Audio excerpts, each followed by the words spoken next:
कांग्रेसी और ये निर्दलीय आके आपके घर में डाका डाल रहे हैं, ये आपके बच्चों में तलवार चला रहे हैं। मैं तो ये कहता हूँ ये चंबल का खून है, ये चंबल का पानी पीने वाले लोग हैं। ऐसे दुष्टों को घर के आसपास नहीं घूमने देना चाहिए। ये पिछली बार आपने देखा होगा किन्नर ने हमारा क्या किया, किन्नर ने हमारे बच्चों के पेट पे कुल्हाड़ी चलाई। क्यों? न तो खुद जीती और न ही जीतने दिया हमारे विधायक को। अगर हमारा विधायक होता तो आज इस क्षेत्र से हमारी सरकार दोबारा नहीं आती है, खर्चा भी हमारे जेब का ही हो रहा है, क्योंकि हम टैक्स भरते हैं, वही खर्चा हमारे आज खर्चा हो रहा है। ये चुनाव आने की नौबत ही नहीं होती। ऐसे लोगों से हमें सावधान रहना पड़ेगा। ऐसे लोगों को हमें घुसने ही नहीं देना है, किसी भी कीमत में नहीं घुसने देना है, क्योंकि वोट कटुआ है, ये जीतने वाले नहीं है। जीतने वाला कौन होता है? जिसके समाज के कुछ वोट होते हैं। आज 3 लाख की विधानसभा साथी, 3 लाख की विधानसभा किसी समाज के 20,000 वोट होना चाहिए, या फिर हमारे मुंशीलाल खटीक जैसा नेता होना चाहिए जो जनजन का नेता हो। ये जनजन के नेता नहीं है तो कल आए आज चले जाएंगे। इसके बाद कोई किसी के यहाँ आते हुए देखा निर्दलीय प्रत्याशी कभी नहीं आएगा। वो सिर्फ वोट काटने के लिए आएगा, वो आपके बच्चों के पेट में कुल्हाड़ी चलाने के लिए आएगा। लेकिन हम क्या कभी कभी बहक जाते हैं।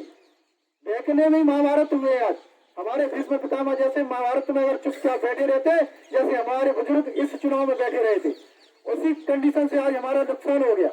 हमें सबको मिलकर के भारतीय जनता पार्टी के प्रत्याशी हमारे गुरुदेव हैं, हमारे नरेंद्र सिंह तोमर हैं, हमारे क्षेत्र के जो नेता है वो प्रत्याशी है। कमलेश यादव जी एक निमित्त मात्र है, कोई हमारे प्रत्याशी तो हम सब लोग हैं। इनके छत्र छाया में काम करते, इनके संस्कार हैं। आज आपने देखा हमारे पंडित जी जो आपके सामने बैठे हैं, इतना कद्दावर नेता हमारे मध्य प्रदेश हमारे क्षेत्र नरेंद्र सिंह तोमर के बाद तो ये महाराज आते हैं। लेकिन आज कहाँ रह रहे हैं? कांग्रेस के अपने घर में बैठे रह रहे हैं। क्यों? इनके संस्कार हैं, इनके ही संस्कार आज हम लोग में आ रहे हैं। हमारे यहाँ दलाली भ्रष्टाचारी का भारतीय जनता पार्टी में काम नहीं होता साथियों, यहाँ ईमानदारी से काम करते हैं। इसीलिए आज शिवराज सिंह ने 15 साल में हमारी शक्ल से सूरत बदल दी। ऐसा मुख्यमंत्री हमारे प्रदेश में कभी हुआ ही नहीं, और ना ही मुझे लगता है कि भविष्य में ऐसा आपको मिलेगा जिसने न जाति देखी न धर्म देखा, सबके लिए किया। बच्चियों के लिए देखा होगा आपने, अगर धर्मगढ़ गांव से पोरसा जाती है, हाई स्कूल अगर गांव में नहीं है तो दूसरे गांव में जाती साइकिलें दे रहे हैं।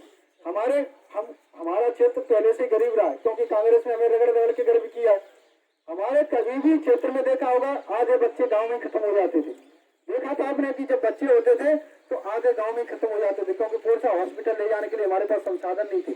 बच्चे मतलब हमारी जो जनसंख्या थी, आज हम डबल बैठे होते, हम आधे रह गए। क्यों रह गए? कि हम पोरसा